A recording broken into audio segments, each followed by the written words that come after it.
We often perceive music as a benign cultural artifact, a soundtrack for our daily lives. But what if it is also an instrument of statecraft? For nearly a century, American popular music has been a primary vehicle for what geopolitics calls soft power, a nation's ability to persuade through culture rather than hard power, the military and economic means of exerting pressure. This influence has been wielded in ways both overt and covert, from official government broadcasts on the Voice of America to the records GIs played in foxholes to remind them of home. The story of American music is also the story of its use as a potent geopolitical tool, embodying a dual nature as both a source of genuine connection and a calculated instrument of state power. These 4 episodes reveal a spectrum of influence, from the unintended power of a love song to the calculated use of a jazz legend as a geopolitical pawn, demonstrating how American music became an unpredictable and potent force on the world stage. 1.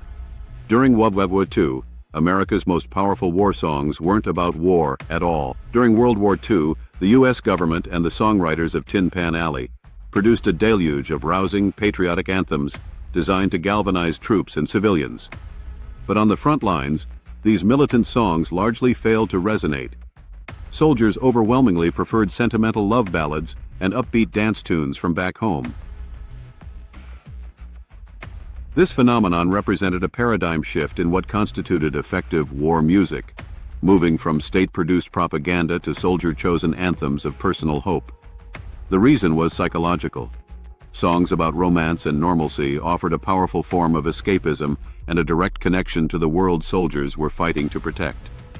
The music wasn't about the war, it was about the life they hoped to reclaim after it. Author John Steinbeck, reporting on the conflict, chronicled this preference firsthand. The songs that came out of this war are the songs of longing for the normal, the safe, the familiar. These are the songs of a homesick people. The men singing them are sick for home. They are the love songs, the songs of yesterday. These are the songs the men sing, not the loud boasting songs of glorification of war. These familiar melodies, chosen organically by the troops themselves, became a more potent tool for sustaining morale than any purpose-built anthem because they reinforce the very idea of a quiet, ordinary life worth fighting for. 2. The U.S. government ran its own VIP record label for troops. In 1942, a crisis threatened the flow of music to American troops. The American Federation of Musicians, AFM, in a dispute with record companies over royalties, initiated a nationwide recording ban that halted the production of new commercial records. When a musician's strike severed the commercial supply of new music, the U.S. War Department deemed the potential impact on morale so severe that it intervened directly, effectively nationalizing record production for its armed forces. The result was the V-Disc, V for Victory program, a morale-boosting initiative run by the War Department's Special Service Division. Through a special arrangement with the AFM, the government bypassed the commercial ban, allowing top artists to record new material exclusively for military personnel. The significance of this cannot be overstated.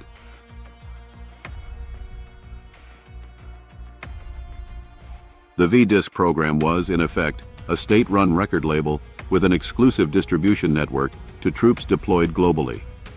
It demonstrated a clear understanding at the highest levels of power that a steady supply of new American music was not a luxury, but a strategic necessity for maintaining the psychological resilience of its military.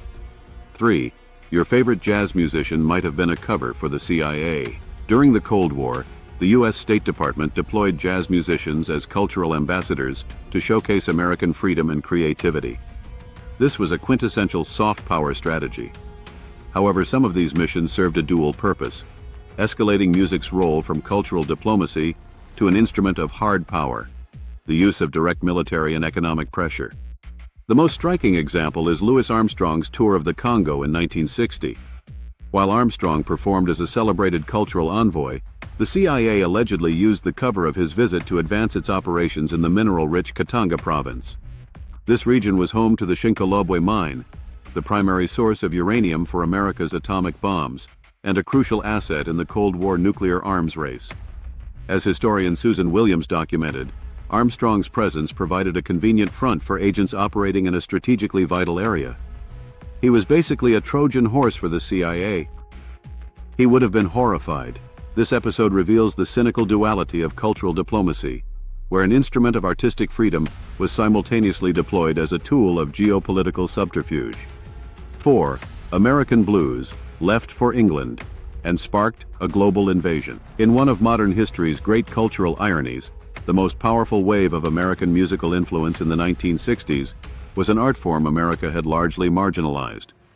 In the late 1950s, foundational African-American genres, particularly blues and R&B, were often more studied and revered in England than in the mainstream American market, where major labels frequently produced safe white cover versions of songs by black artists. Young British musicians, including the future members of the Beatles and the Rolling Stones, obsessively listened to imported records from labels like Chess Records. They built their sound on the structures of African-American blues, electrified it, and sold it back to the country that created it. The resulting British invasion was a cultural and commercial phenomenon that, in essence, reintroduced a uniquely American art form to a new generation of Americans. As one music history text notes, the renewed interest in the roots of American music was actually seeded by the blues-based English bands. This bottom-up cultural feedback loop stands in stark contrast to the top-down state-directed initiatives of the V-Disc program and the CIA's jazz missions. It demonstrates that while governments attempt to wield music as a strategic tool, its most potent influence often operates unpredictably, escaping state control and following its own organic, market-driven logic. The unstoppable soundtrack, from the GI's organic selection of love songs over state propaganda, to a government-run record label, a cover for CIA operations, and the ironic boomerang of the British invasion, American music has consistently proven to be one of the nation's most potent and unpredictable geopolitical assets. It reveals a spectrum of intent and control, bolstering armies, challenging adversaries, and redrawing cultural maps in ways policymakers could neither fully predict nor contain. The rhythms and melodies that define our lives carry with them a hidden history of power and influence. In an age of algorithm-driven virality and corporate platforms that transcend national borders, who truly wields this power? States, corporations, or the artists themselves? And are the geopolitical operations of today happening not in secret, but in plain sight on our screens? At Timeless Hub, we don't just tell stories, we uncover how power really moves. If music can shape empires, imagine what else culture is doing right now.